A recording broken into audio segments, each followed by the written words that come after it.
Hello students, class 6 SST का chapter 4 करेंगे हम लोग। चैप्टर का नाम है history of the earliest cities. प्रारंभिक शहरों के बारे में पढ़ेंगे।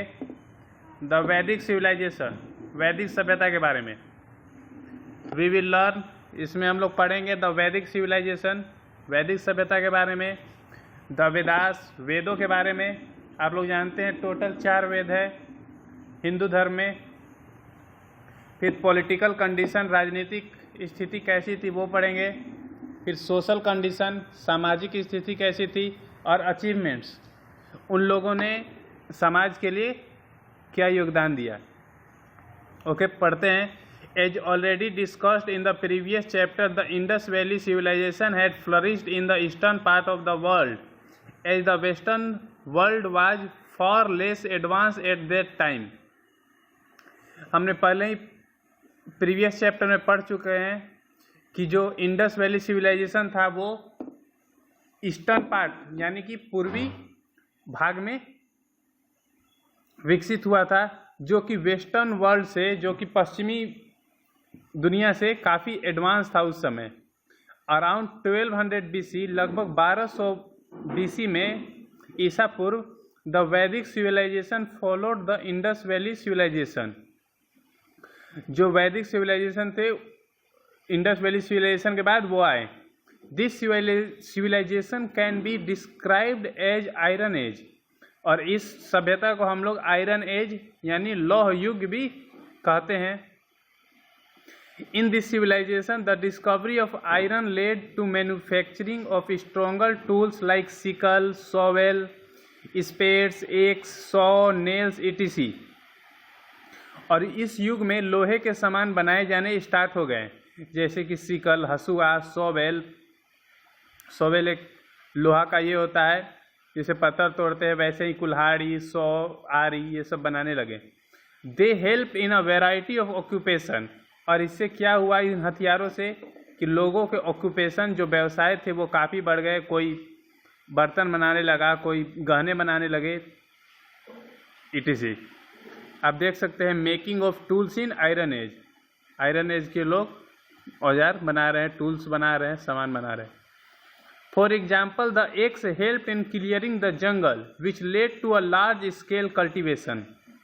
एग्जाम्पल के लिए आप देख सकते हैं जो कुल्हाड़ी बना उसने मदद किया जंगल को क्लीन, साफ करने के लिए। जल्दी जल्दी पेड़ कटाने लगे। Which led to the large scale cultivation, जिससे क्या हुआ कि बहुत बड़ी स्केल में खेती होने लगी। There was an increase in the number of cities and town, और जो शहर और नगर थे उनका नंबर, उनकी संख्या बढ़ने लगी। They became the centres of trade and crafts, और जो शहर थे वो व्यापार और हस्तकला के केंद्र बन गए।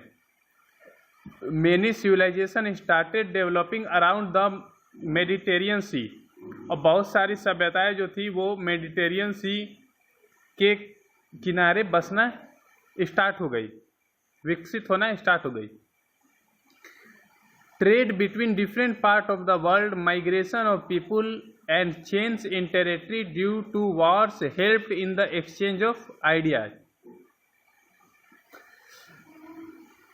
और व्यापार, लोगों के बीच व्यापार, माइग्रेशन, लोग इधर से उधर मूव करने लगे, और अपने टेरिटरी क्षेत्र में चेंज जो हुए युद्ध के कारण, उससे लोगों के आइडिया एक्सचेंज होने लगे। This in turn help the development of the knowledge of art and craft, और यही वो समय था जब ज्ञान और कला का विकास हुआ। Barter system was replaced by the use of currency. पहले बार्टर सिस्टम चलता था, लेकिन उसके जगह पे करेंसी आ गई, पैसे आ गए। The greatest achievement of the iron age was a field of literature, और जो सबसे महान अचीवमेंट है आयरन एज का वो है फील्ड ऑफ लिटरेचर, साहित्य के क्षेत्र में। Great poems, dramas, grammar and history were written. बहुत सारे कविताएं, नाटक, ग्रामर की पुस्तकें और इतिहास लिखी गई है। Writing was not only used to keep the records but it became a medium for self expression and communication of idea. और राइटिंग बस ये नहीं है कि हम रिकॉर्ड रखें, हिस्ट्री का रिकॉर्ड रखें, ये है सेल्फ एक्सप्रेशन, अपने बातों को व्यक्त करना, और कम्युनिकेशन ऑफ आइडिया, अपने आइडिया को एक दूसरे के साथ शेयर करना। The great thinkers wrote about the injustice that was prevalent in the society. बहुत सारे जो विद्वान थे उन्होंने अन्याय के बारे में लिखा जो उस समय सोसाइटी में मौजूद थी।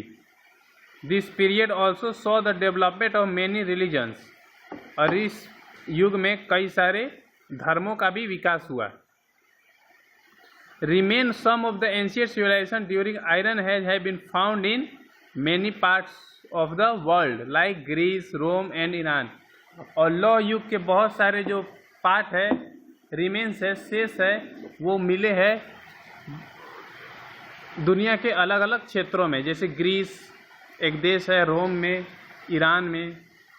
The development of iron help them to flourish, और लोहे के विकास ने उन्हें और फ्लरिश होने में मदद की।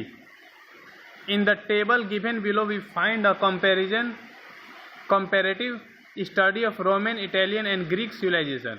यहाँ एक टेबल दिया है, उससे हम लोग देखते हैं रोमन, इरानियन और ग्रीक में क्या अंतर था या क्या सेम था।